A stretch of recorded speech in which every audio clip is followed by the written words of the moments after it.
बच्चा वो घोंसले में ही है। ये सब क्या हो गया कालू? हमारा बच्चा इस दुनिया में आने से पहले ही मर गया। मैंने आपसे कितनी बार कहा कि घोंसला मजबूत कर ले, लेकिन आपने मेरी एक न सुनी। हाँ, मैं मानती हूँ दूसरों की मदद करनी अच्छी बात है, लेकिन अपनी जिम्मेदारी को भूलना ये कोई अच्छी बात तो नहीं। आज आपकी वजह से हमारा बच्चा खो दिया। मैं आपको कभी माफ नहीं करूंगी कालू जी।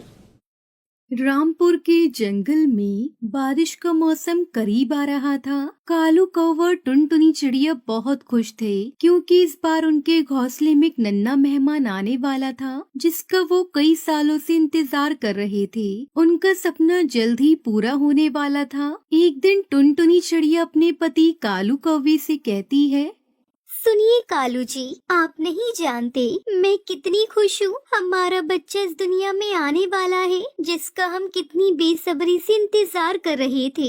बस वो पल कुछ ही दिन दूर है जब हमारे पास हमारा बच्चा होगा। मैं उसे खूब ऊंचा उड़ना सिखाऊंगी ताकि वो दूर जाकर अपना खाना खोज सके।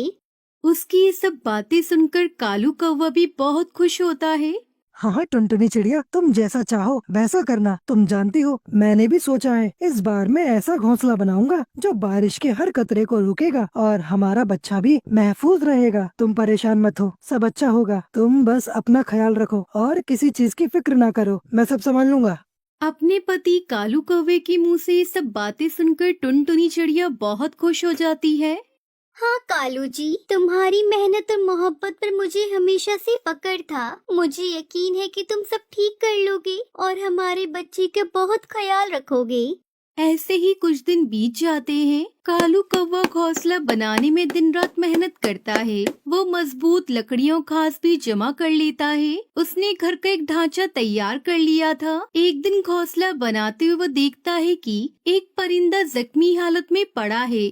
जब वो पास जाकर देखता है तो वो भूरा चिड़ा था जो कि कालू कौवे का बहुत पुराना दोस्त था। बेचारा किसी हादसे का शिकार हो गया था। कालू कौवा भूरे चिड़े की मदद के लिए दौड़ पड़ा। भूरे भूरे उठो, आंखें खोलो, तुम फिक्र न करो, मैं तुम्हारे लिए कुछ खाने का इंतजाम करता हूँ, तुम जल्दी ठीक हो जाओगे। ये कहकर कालू कौवा भूरे चिड़े को अपने घर ले आता है। अरे कालू जी, ये कौन है? आप किसे घर में ले आए हो? हम तो इसे जानते भी नहीं है। ये तो हमारे लिए बहुत अनजान है। इस तरह किसी अनजान पक्षी को घर लाना ठीक नहीं है, जबकि आप जानते भी हैं हमारे घर में अंडा है। और आप इसकी हालत तो देखो, लगता है किसी ने इस पर हमला किया हो। अरे टुनटुनी, मेरी बात तो सुनो, ये कोई अनजान पक्षी नहीं है, बल्कि ये मेरा पुराना दोस्त भूरा चिड़ा है। लगता है इस पर किसी शिकारी चील ने हमला किया है। जरा तुम मुझे खाना दो, मैं इसे खिलाता हूँ। फिर कालू कौवा भूरे चिड़े को खिचड़ी देता है और फिर तोताराम वैद्य के पास दवा लेने के लिए चला जाता है। अरे कालू बोलो, कैसे आना हुआ? घर में सब ठीक तो है ना? तोताराम, अरे तोताराम वैद्य, मेरे दोस्त को बहुत चोट लगी है, जल्दी से उसके लिए दवा दे दो। ठीक है कालू भैया, ये लो दवा, सुबह शाम उसके परों पर लगाना, वो जल्द ही ठीक हो जाएगा, तुम ज्यादा फिक्र ना करो। ठीक है तोताराम वैद्य जी, आपका बहुत बहुत धन्यवाद।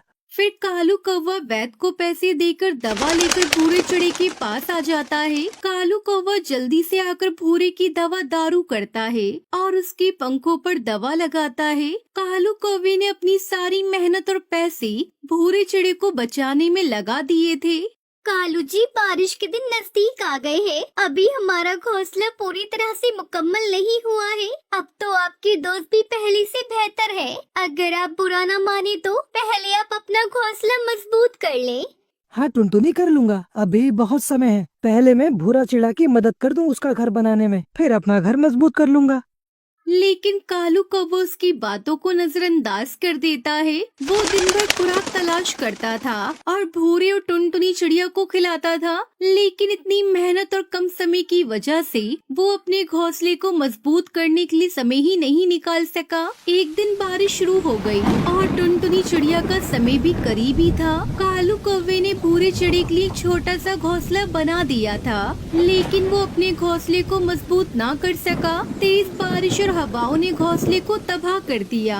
कालू, अरे ओ कालू, बचाओ बचाओ जल्दी से, नहीं तो मैं मर जाऊंगी। किसी तरह कालू कौवा टुनटुनी चिड़िया को लेकर घर से बाहर आता है। जैसे ही वो बाहर आते हैं उनका घोंसला नीचे गिर जाता है। बेचारा बच्चा घोंसले में ही था।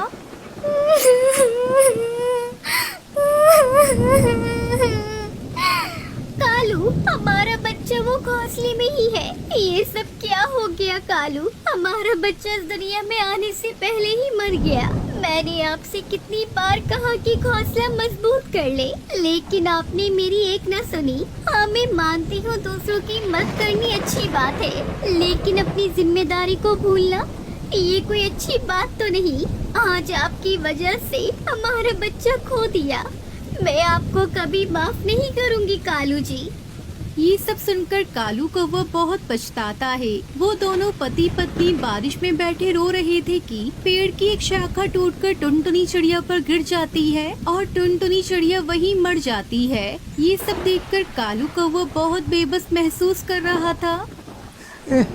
ऊपर वाले, ये सब क्या हो गया? मेरी टुनटुनी, मैंने अपनी पत्नी और बच्चों को खो दिया। टुनटुनी ने मुझसे कितना कहा कि अपने घर को मजबूत कर लो, लेकिन मैंने उसकी एक भी नहीं सुनी। मुझसे ये सब क्या हो गया? मैं कभी अपने आप को माफ नहीं कर पाऊंगा।